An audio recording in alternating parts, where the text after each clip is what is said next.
မြန်မာစီးပွားရေးရဲ့အဓိကမန်တိုင်းဖြစ်တဲ့စိုက်ပျိုးရေးကဏ္ဍမှာတောင်သူများအနေနဲ့လေယာစွန့်ပစ်ပစ္စည်းများသီးနှံအကျွင်းအကြံဘေးထွက်ပစ္စည်းများကိုအသုံးချကာအရေးအသွေးမီသဘာဝမြေဩဇာများကိုယ်တိုင်ထုတ်လုပ်နိုင်စေရန်နဲ့ရေရှည်တည်တံ့တဲ့စိုက်ပျိုးထုတ်လုပ်မှုအတွက်ဂေဟစနစ်ကိုဖွံ့ဖြိုးစေရန်နဲ့ကျေးလက် MSME လုပ်ငန်းများဖွံ့ဖြိုးလာစေဖို့ရည်ရွယ်ပြီးကျင်းပပြုလုပ်တဲ့အပတ်စဉ်တောင်သူနည်းပညာဆွေးနွေးပွဲ109ကြိမ်များကိုဒီကနေ့မနက်ပိုင်းမှာဇေယျသီရိမြို့နယ်စိုက်ပျိုးရေးသုတေသနဦးစီးဌာနနဝရခမ်းမမှာအွန်လိုင်းစနစ်ဖြင့်ကျင်းပရာ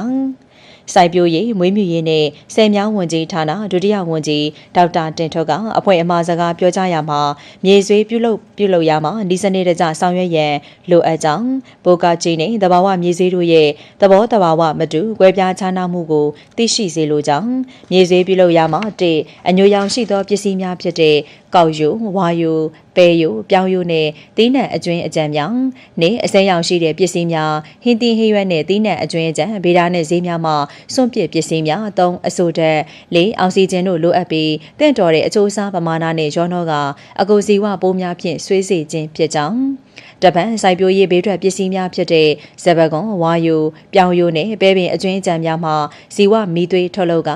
မြေမှာထည့်ပြီးတဲ့ဤပညာသင်များကိုပုံမအသုံးပြုရန်လိုကြောင်းသူတေတီများနဲ့ဤပညာပြန့်ပွားရေးဝန်ထမ်းများကတောင်သူများကိုယ်တိုင်ကိုယ်ကျပါဝင်နိုင်တဲ့မြေစီလွှာကျန်းမာရေးနဲ့မြေစီဩဇာထက်တန်ရေးစီမံချက်များကိုစနစ်တကျချမှတ်ဆောင်ရွက်ရန်လိုကြောင်းသူတေသနာလုပ်ငန်းများဟာတောင်သူလယ်သမားများကိုယ်တိုင်ပါဝင်ဆောင်ရွက်ခြင်းမရှိပါကအောင်မြင်မှုမရနိုင်ကြောင်းနဲ့လက်တွေ့အသုံးချ၍မရနိုင်ကြောင်း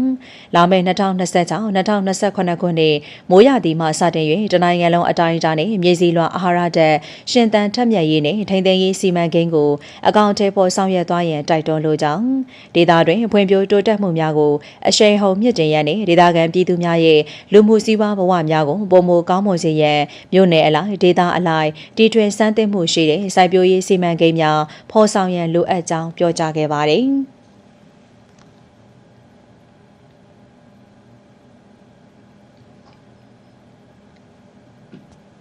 ဆက်လက်ပြီးစက်မှုနယ်ရဦးစီးဌာနမှဒုတိယညွှန်ကြားရေးမှူးကစိုက်ပျိုးမွေးမြူရေးဆိုင်ရာဘေးထွက်ပစ္စည်းများအားအသုံးပြုပြီးလေပေးစနစ်နဲ့ Invaxay စနစ်တို့ဖြင့်တဘာဝမြေဆွေထုတ်လုပ်ခြင်းခေါင်းစဉ်ဖြင့်၎င်းစိုက်ပျိုးရေးတက္ကသိုလ်စိုက်ပျိုးရေးအမှုဇီဝဗေဒဌာနမှပါမောက္ခဌာနမှကရေရှည်တည်တံ့တဲ့စိုက်ပျိုးရေးအတွက်အမှုဇီဝသက်ရှိများရဲ့အခန်းကဏ္ဍခေါင်းစဉ်ဖြင့်၎င်းဆွေးနွေးခဲ့ကြပါတယ်။ဆွေးနွေးရမှာပိုကောက်ရှိနဲ့တဘာဝမြေဆွေတို့ရဲ့ကွဲပြားခြားနားမှုအကြောင်းများလေပေး၍မြေဆွေစေတဲ့